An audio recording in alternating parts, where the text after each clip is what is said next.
and the Canadian ambassador to Yugoslavia at the time that war broke out, James Bissett. What was the trigger for that particular conflict?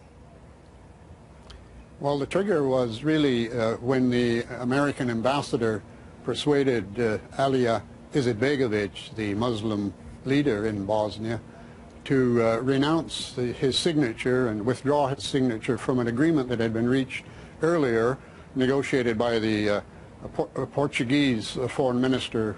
Portugal was the head of the EC at that time, and he had gotten the three parties together and they had signed what's now known as the Lisbon Agreement. And that meant that Bosnia could become independent, but there would be three autonomous regions.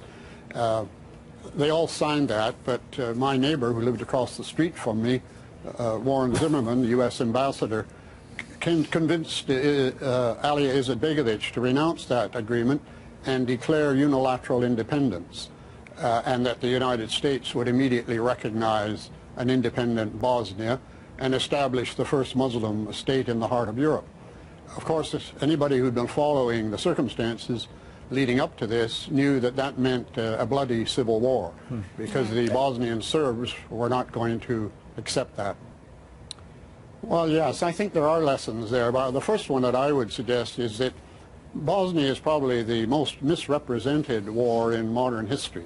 The Western media have presented it as a war between good and evil, between guys in black hats and guys in white hats. And they've identified very early that the Serbs started the war, the Serbs committed all the atrocities, and the Serbs did all of the so-called ethnic cleansing. Of course, that's a gross misrepresentation. They didn't start the war. They didn't want to secede from Yugoslavia, but they didn't want to live under a Muslim state.